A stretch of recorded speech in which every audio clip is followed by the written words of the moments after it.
Welcome, everybody. I have with me a special guest, local trumpet player Joe Walters, who has been a mainstay in the Albuquerque area for quite a while. Joe, welcome. Thank you very much for joining me. Thank you for having me on. Absolutely. So I have some questions for you because one of the things that I've done with this series is I'm trying to feature New Mexico artists, whether they be professionals or amateurs. Yeah. And so, I consider myself an amateur. I am not consider myself a professional. Same. You play quite a bit. Obviously, you just said that you consider yourself an amateur, obviously. Yes. So you're originally from Texas, right? Texas. Where in Texas are you originally from? I've been living here for over 30 years, but I'm still one of those damn Texans. That's how it is in this state. I was born in Austin. Okay. And grew up there and did all my schooling there, elementary, junior high, high school, and then University of Texas. So you went to University of Texas. Did you go to UT Austin for music, or did you go to UT Austin for something else? Yes, both. I enjoyed music. I was always in band from 6th grade on, so I wanted to be in band. And the University of Texas band is one of the really, really great ones. I really love that group. And so I wanted to be in there, but I never sought music as a career. I didn't see that as a path for me. Okay. I do it because I enjoy it, but I didn't see myself making a living from it. So what did you go? So technically, what did you major in then when you were at UT Austin? My major was Aerospace Engineering. Holy crap. Okay. So you majored in Aerospace Engineering, and if I understand correctly, you were in the Air Force, right? Yes. Those are kind of connected because it was my desire to enter the Air Force and fly jets. Okay. And I thought an aerospace engineering degree would be a good step in that direction. And the subject fascinated me. Okay. It's more complicated than some majors, but if you enjoy it, if you're into it, it's not so bad. So you obviously you flew, you were a pilot. What were you a pilot of, and where were you stationed out of? I was initially stationed at Reese Air Force Base in Lubbock. Mm-hmm. And I flew as a student in a trainer called a T-37. Yep. And then I flew in a trainer called a T-38, which is a hell of a little sports car. Yes. Completing pilot training, I was cycled back into the program as a T-37 instructor. Okay. So for 3 years, I taught other people how to fly. And then I got an assignment to lovely Altus, Oklahoma, to fly the KC-135. Right. And then after that, my requirement was up, and I left the Air Force for various reasons that are very boring and not really interesting. No, that's fine. So if anybody who doesn't realize it, KC-135s are tankers. Yes, they are tanker airplanes. Planes. They're very similar to the Boeing 707 airliner. Right. In fact, my pilot's license has a type rating for Boeing 707 just because I flew those. Right. And so we actually have a connection here because we talked about this before we went on the air, is that you're a pilot in the Air Force and I'm I was a retired air traffic controller, which we did a lot of military, and we did control the KC-135s, and we did work with the guys out of Alta. So I'm sure in my path and your path probably crossed on air numerous times. Very likely we've spoken. We always had good respect for the guys, especially the tankers, because boy, you guys had a heck of a job. And that's something that, it always fascinated me, how you guys refuel in air. But that's another subject for another time. So yeah, I could bore you for hours on that stuff. Oh, I love it. But that's not why we're here. We're here to talk about music and trumpet playing per se. So when you were in the Air Force, were you involved with music at all out there, or were you just it was just kind of like something you did on the side whenever you could? It was something I did on the side whenever I could. I had no formal gigs of any kind or any kind of affiliation. Typically, over time, once in a while, I'd bring the horn out and play along with some records or something. I say play along. I don't play along with Maynard Ferguson, but no, play along with the record. We just be in different areas of the stratosphere. Right. Well, just play along and just keep the chops up and keep the skills there and stuff. Okay. So when you left the Air Force, yes, where did you go from there? Because is that what took you here to Albuquerque? It is indeed. Yes. So why did you come to Albuquerque, and when was that? It's the land of enchantment, and I had seen this place many times, and I wanted to live here. Okay. I had a family member who had moved here because her work took her here. And so on vacation, we come out and visit. And I just really love the place. This is a place I really like to live. And I moved here in '88, and here I am. I still think this is a great place to live. I like it here. Okay, so what do you do, or what did you do? What typically? I mean, you said you moved here, but why? What brought you to Albuquerque? Was it aerospace engineering? Was it Kirtland Air Force Base? What it was just my desire to live here. I left the Air Force. I was a civilian. I worked for a while, sort of just self-employed as a computer consultant, and got to know people that needed help with their computers, and so I'd go over to their house and fix things up and get them working right and charge them a little money and see if I could make rent. Okay. And after a while, that kind of faded away, and I found other things to do. Okay. So when did you pick up your horn again and start really working hard at it to get where you are now, which we will talk about in a little bit? I picked it up almost immediately. Oh, okay. As I was involved in computers and stuff, I got involved in a local computer club. It had to do with Apple-based computers. It was called the Albuquerque Computer Club. I don't know if it still exists or not, but that was the name of the thing. And I got to work doing their little monthly newsletter that they'd put out. I'd done newsletter type stuff for years and years and played around with. And so I would go over to the club president's house, and we'd work on her computer and build these things and laser print them, and they go get copied. Well, she lived in their campus, and she had a roommate, a young lady there, who I noticed had a lot of music posters on the wall. I asked her if she was a musician. She said, yeah, she played in this orchestra. I said, oh, you ever need a trumpet player? Let me know. Ha ha. And you know how that goes. Next day, my phone rings, and it's the one guy who plays trumpet in that orchestra saying, we need you. Nice. Okay, so almost right away, I'm in the orchestra. I showed up, and now I'm there. Nice. So you've been with the Albuquerque Philharmonic how long now? 33 years, coming up 34 by end of the year. Wow. Yeah. That's awesome. I think so. Yeah, I think so. I think that's great. So I do too. I mean, for a guy who, I'm just saying, for a guy who came out of the Air Force, and you were kind of hanging out and playing because you like to play the trumpet, to being one of the mainstays of the Albuquerque Philharmonic, that's pretty impressive. Thank you for telling us that, because that's something that, it shows that as an amateur musician, you don't have to play in a big, gigantic symphony orchestra. You don't have to play for a living. You don't have to make recordings. This is something that you do for fun. And you've done it for so long. I just think that's impressive. My congratulations to you. Thank you. It sounds more impressive than it actually is. I mean, they didn't have anybody. Here's an empty chair. Okay, come sit in it. And I do want to make clear, we're talking about the Albuquerque Philharmonic, not the New Mexico Philharmonic. Those are the pros. Right. The New Mexico, the New Mexico Philharmonic are the guys that get paid. And it started out. We enjoy it. Right. The New Mexico Symphony Orchestra, folded. They became the Philharmonic, but this is the Albuquerque Philharmonic. So this is the one that's conducted by Byron. Yeah, and Harrington. Yeah, and Byron does a wonderful job. I've come to a couple of your guys' concerts. It's absolutely amazing. I love to listen to it because I know that we're not.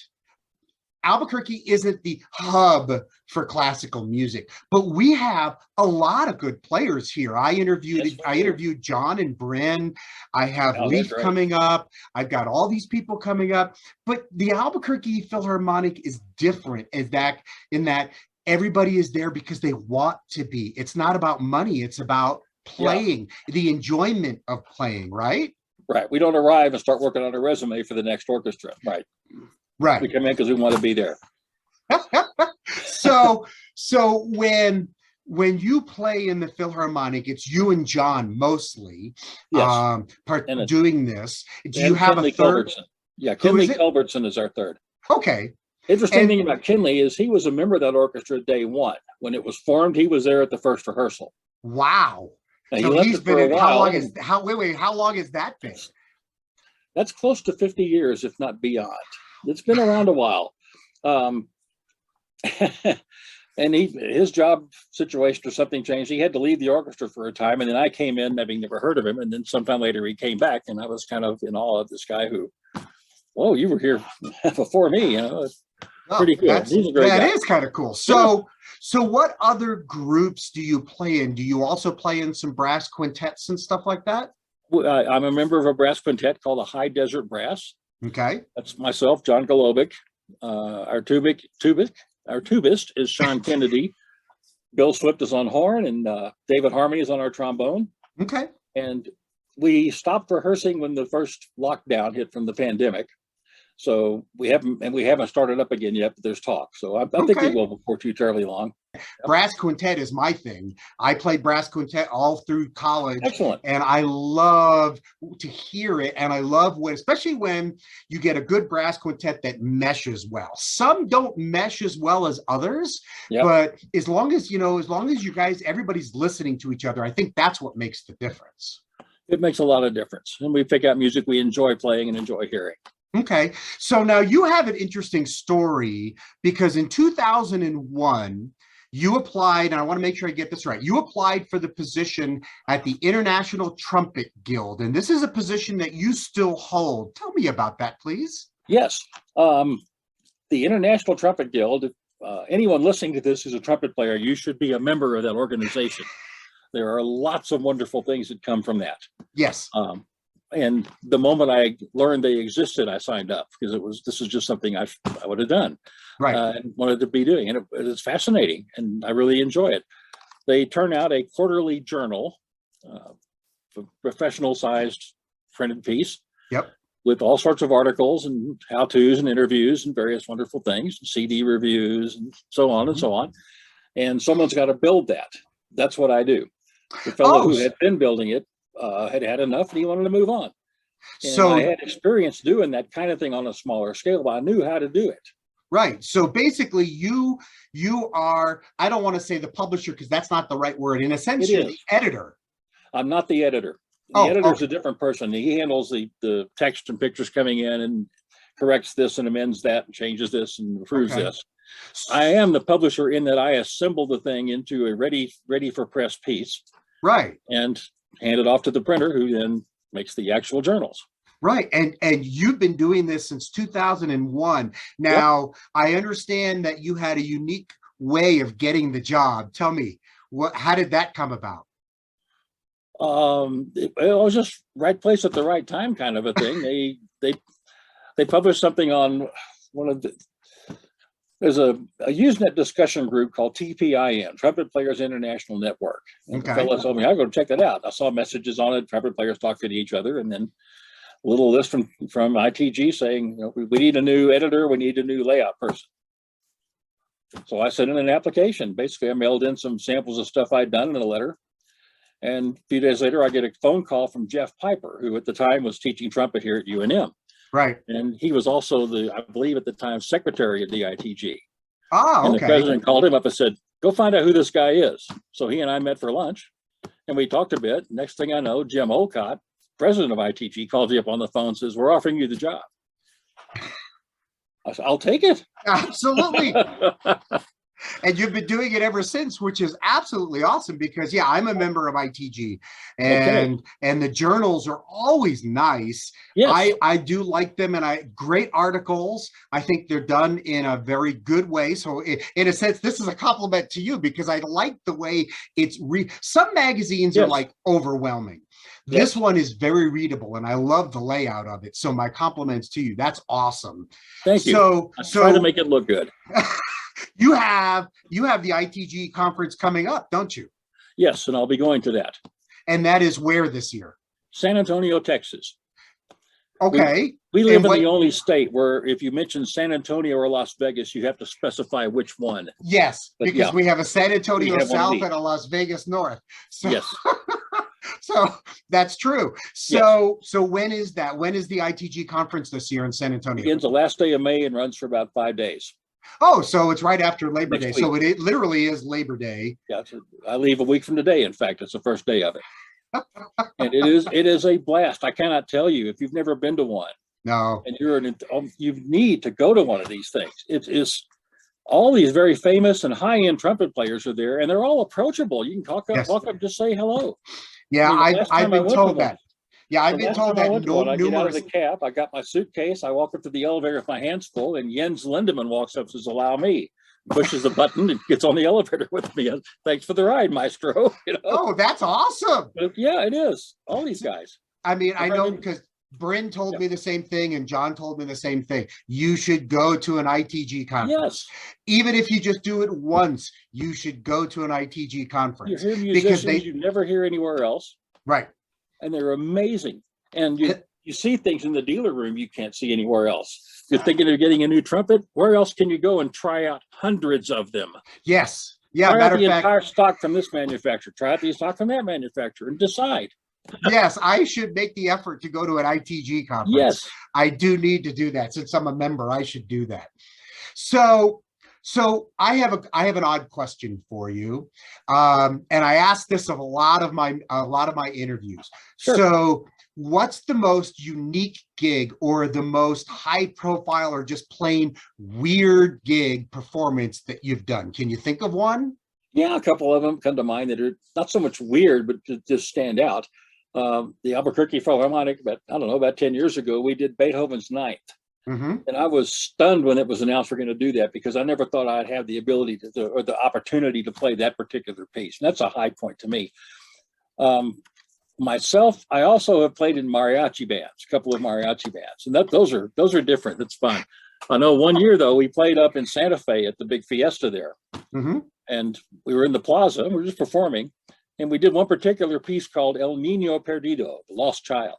Right. And that piece is one, it's almost a question response type piece where the band plays something and then someone responds, and that's the Lost Child. He's out in the audience somewhere, and that was me. Oh, okay. So off the stage, and I'm out among the plaza, my band's up playing, and they played the question part, and I come back out of nowhere, out of the audience playing, the response piece. And that was awesome. I moved another place over here, and then back on the stage for the end. That was different, and that was fun. For some reason, I seem to stand out among the mariachis. I haven't quite figured out what that is. Maybe because I'm tall. I don't know.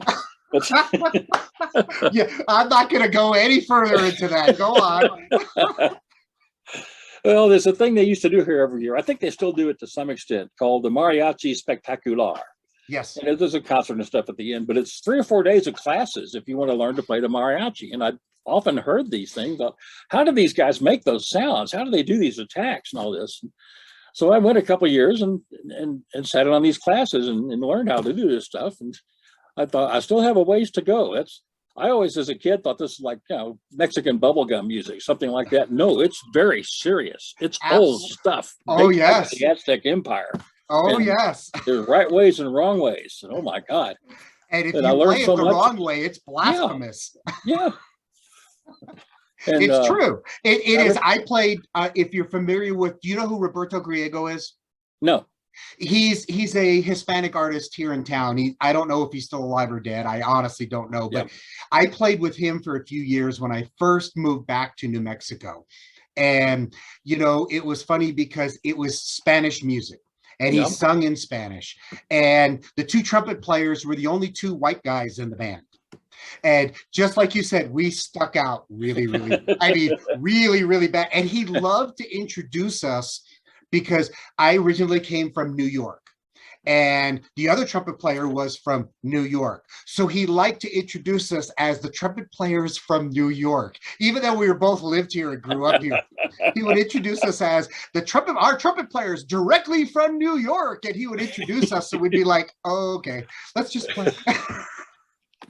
It was always so funny, and I understand because we did some mariachi stuff and he would yell at us, that's not right. You're not attacking it hard enough. You're not cutting it off with your tongue hard enough. And we'd be like, oh, okay, we're trying. No. Yep. And truly, if you didn't play it right, it was considered almost blasphemous. People would say, you're not playing that right. That's you right. need to, that's disrespectful. Yes. And I'd say, okay, I'm trying.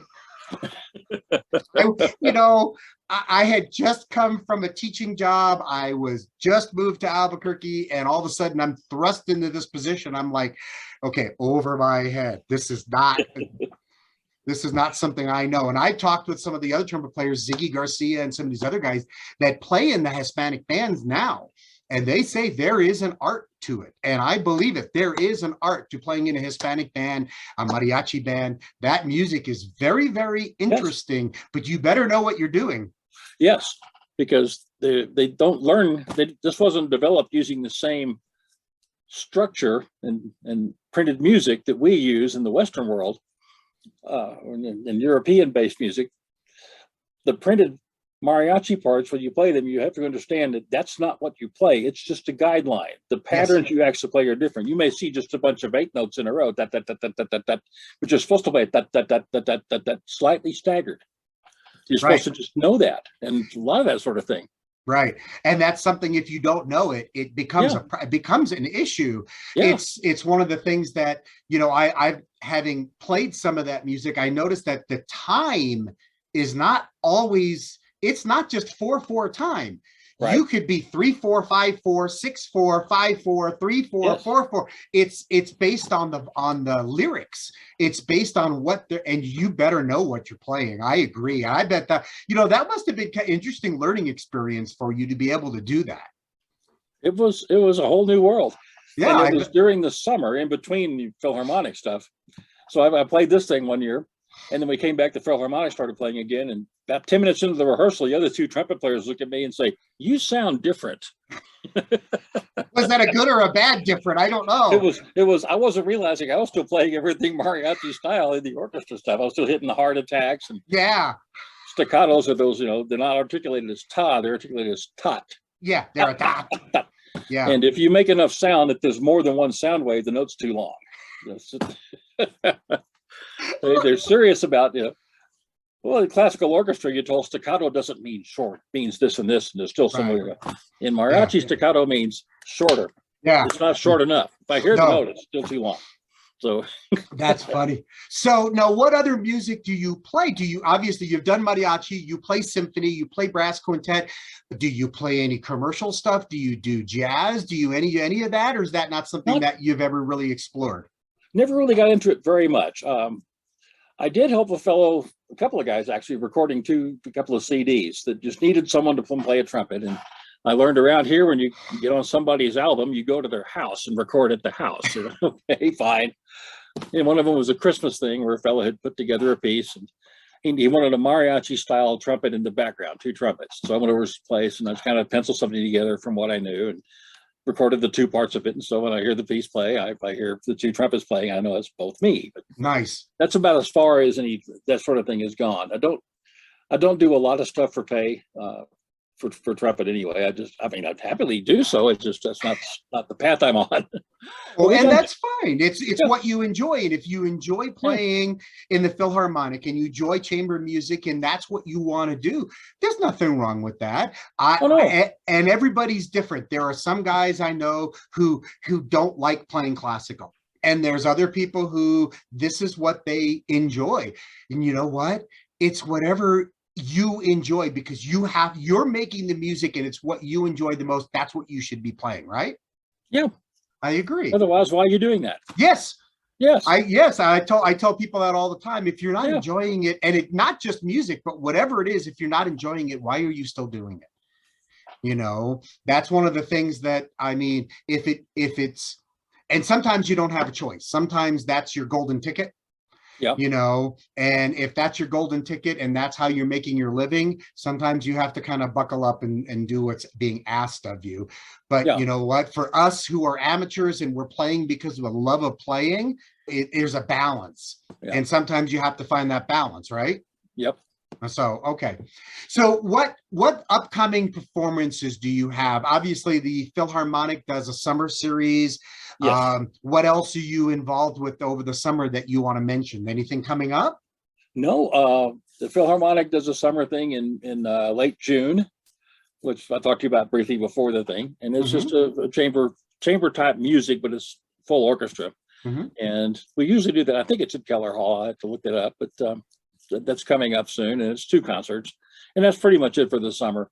There's also a chamber concert on the summer that is just small ensembles that go one at a time, it's solos or trios or whatever, and that's already passed for this summer.